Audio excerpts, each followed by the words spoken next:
Fourth views, चौथा विचार बाकी ठीक। राजद के प्रदेश अध्यक्ष ने अपने पद से इस्तीफा दे दिया है। वह जगदानंद जो लालू के करीबी थे और राजद में सवर्ण नेताओं में सबसे दिग्गज, क्या प्रदेश अध्यक्ष को लेकर राजद में रार है? इन्हीं मुद्दों पर इस वीडियो में हम बात करेंगे। आप देख रहे हैं फोर्थ व्यूज, मैं उपेंद्र कश्यप। जगदानंद सिंह के इस्तीफा देने के बाद राजद का प्रदेश अध्यक्ष कौन? यह सवाल सत्ता के गलियारे से लेकर आम आवाम के बीच है। जिस तरह से कृषि मंत्री रहते सुधाकर सिंह ने बोला सत्ता के खिलाफ, नीतीश कुमार के खिलाफ, व्यवस्था के खिलाफ जिस तरह की भाषा का इस्तेमाल किया, अपना रवैया रखा, उसे लेकर असहज स्थिति बनी और अंततः सुधाकर सिंह के पिता राजद के प्रदेश अध्यक्ष रहते जगदानंद सिंह को अपने पुत्र के इस्तीफे का ऐलान 2 अक्टूबर को करना पड़ा और इसे उन्होंने बलिदान बताया। अपने पुत्र के इस्तीफा को बलिदान बताया और कहा कि अपनी बात वे इसी अंदाज में आगे भी रखते रहेंगे। उसी दिन से जगदानंद असहज स्थिति महसूस कर रहे थे। पार्टी कार्यालय जो पटना में है राजद का, वहां जाना छोड़ दिए थे और अंततः उन्होंने अब पार्टी का पद छोड़ दिया। तो क्या वे पार्टी भी छोड़ेंगे? यह सवाल अभी बना हुआ है। लेकिन अभी जो मुख्य सवाल सामने आ रहा है कि अब जगदानंद की छोड़ी गई कुर्सी पर बैठेगा कौन? क्या गद्दार बैठेंगे? क्या अविश्वसनीय चेहरे बैठेंगे या रबर स्टाम्प बैठेंगे? कौन होगा राजद का नया प्रदेश अध्यक्ष? यह तय है कि वह लालू एंड फैमिली से तो कतई नहीं बनेगा, लेकिन बनेगा कौन? और इस नाम में जो चर्चाएं हैं उसमें अब्दुल बारी सिद्दीकी हैं, उदय नारायण चौधरी हैं, श्याम रजक हैं, शिवचंद्र राम हैं, आलोक मेहता हैं, बुलो मंडल हैं। लेकिन इन तमाम नामों की चर्चा के साथ यह जानना दिलचस्प होगा कि इसमें कई नाम जो चर्चा में हैं वे क्यों नहीं बन सकेंगे प्रदेश अध्यक्ष राजद का? उनकी क्या कमियां हैं? हम इस वीडियो में उनकी कमियां आपको गिनाते हैं। सबसे पहले जो नाम चर्चा में है उसमें अब्दुल बारी सिद्दीकी का नाम है। अब्दुल बारी सिद्दीकी शालीन व्यक्तित्व के नेता माने जाते हैं और लालू यादव के करीब रहे हैं, लेकिन उन पर भी विद्रोह, बगावत का ठप्पा लग चुका है। याद करिए वह दिन जब 2010 में राजद के पास मात्र 22 सीटें थीं। राजद अपने इतिहास में सबसे कमजोर प्रदर्शन के साथ खड़ा था और तब अब्दुल बारी सिद्दीकी ने क्या किया था? उन्होंने पार्टी तोड़कर जदयू के साथ जाने का मन बना लिया था। हालांकि जिन विधायकों का हस्ताक्षर उन्होंने बैठक करके कराया उसमें उन्होंने खुद ही हस्ताक्षर नहीं किया और जब इस बात की भनक लालू यादव को लगी तब 2 विधायक की संख्या घट रही थी। यदि 2 और विधायक का हस्ताक्षर उस दस्तावेज पर हो जाता तो राजद उसी दिन टूट जाती। 2011 में वो 2 विधायक इनको मिले नहीं और इसकी भनक लालू प्रसाद यादव को मिल गई। वे तब दिल्ली में थे। दिल्ली से भागे भागे लालू यादव पटना आए।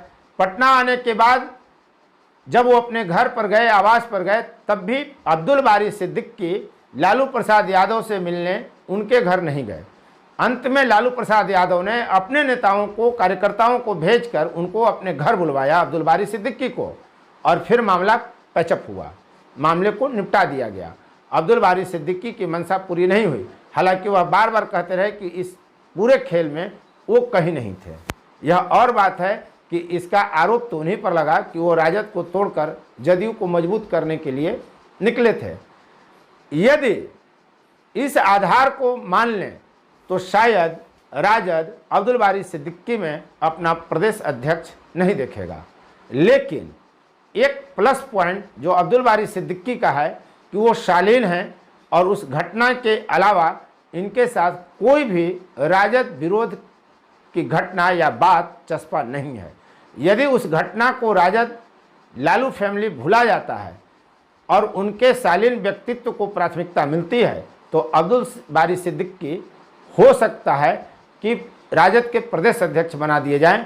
वैसे भी राजद का जो समीकरण है जातीय वाई और एम, यादव और मुस्लिम, उसमें ये एक बड़े फैक्टर हैं। मुस्लिम फैक्टर, मुस्लिम कार्ड हैं अब्दुल बारी सिद्दीकी, ट्रम्प कार्ड।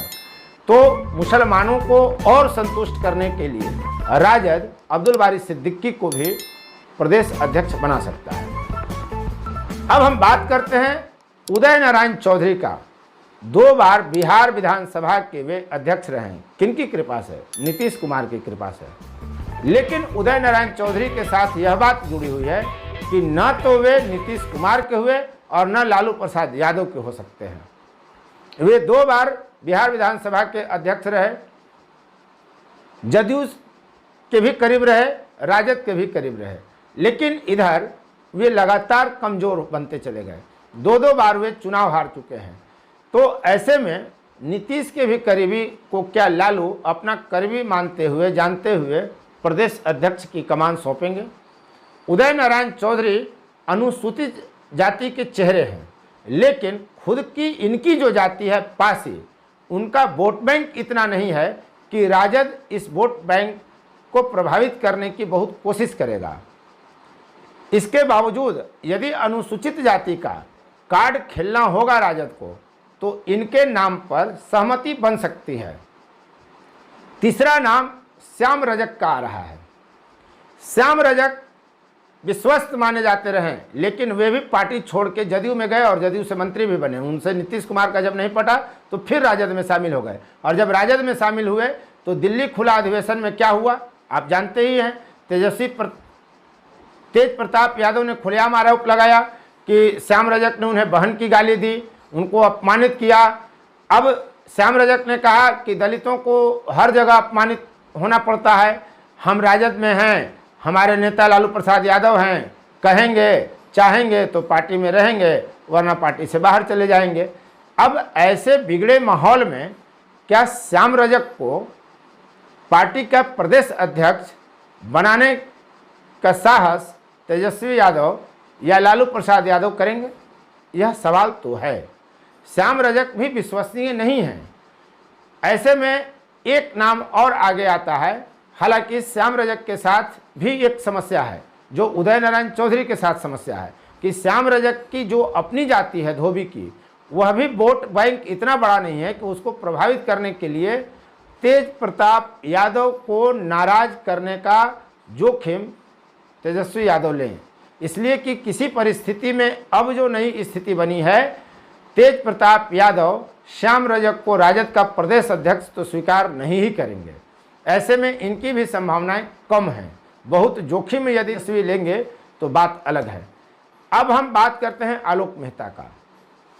तेजस्वी यादव के काफ़ी करीब हैं, उनके अनुकूल हैं आलोक मेहता। आलोक मेहता की समस्या यह है कि वो मंत्री हैं। उनका प्लस पॉइंट यह है कि वो कोयरी जाति से हैं, जो बड़ी आबादी है बिहार में। भाजपा इसी कारण सम्राट चौधरी को विधान परिषद में नेता बनाया है। तो आलोक मेहता के साथ जो सबसे कमज़ोर पक्ष वह है कि वे मंत्री हैं। क्या राजद मंत्री रहते हुए उनको राजद का प्रदेश अध्यक्ष की कमान सौंपेगा? यह सवाल है। क्या आलोक मेहता मंत्री पद छोड़कर अध्यक्ष बनना चाहेंगे? हालांकि जब आला कमान का फरमान होगा तो मंत्री पद छोड़कर अध्यक्ष बनने में भी वो हिचकिचाएंगे नहीं। बुलो मंडल पूर्व मंत्री और पूर्व एमएलए रहे हैं, उनका भी नाम है, लेकिन बहुत चर्चा में वो तेजस्वी यादव है भी इनको लेकर राजद के पास इन सब के अलावा ले देकर एक नाम यादव का है, नजदीकी माना जाता है। वो पूर्व मंत्री रहे हैं, नीतीश कुमार के खिलाफ काफ़ी आक्रामक बोलते रहे हैं। उन्होंने तो एक बार नीतीश कुमार को औकात दिखा देने तक की बात कह दी थी। शिवचंद्र राम जिस जाति से आते हैं, चमार जाति से, उनका फिलहाल बिहार में कोई नेता नहीं है। चमार जाति के जो वोटर हैं वो प्रभावित होते हैं उत्तर प्रदेश के बसपा से, मायावती से। तो ऐसे में राजद ज़्यादा संभावना है कि वो शिवचंद्र राम को अध्यक्ष बनाना अपने अनुकूल माने, इसलिए कि इससे उसे चमार जाति के वोट को भी अपने पाले में लाने में मौका मिल सकता है, अवसर मिल सकता है, सहूलियत हो सकती है।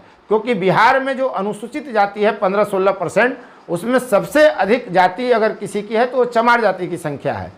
तो क्या शिवचंद्र राम राजद के प्रदेश अध्यक्ष बनेंगे, देखने की बात होगी। और बहुत जल्द यह निर्णय राजद लेने जा रहा है। इंतजार करिए कि कब राजद को नया प्रदेश अध्यक्ष मिलता है। बहुत बहुत धन्यवाद अब तक इस वीडियो में बने रहने के लिए। फोर्थ व्यूज, चौथा विचार।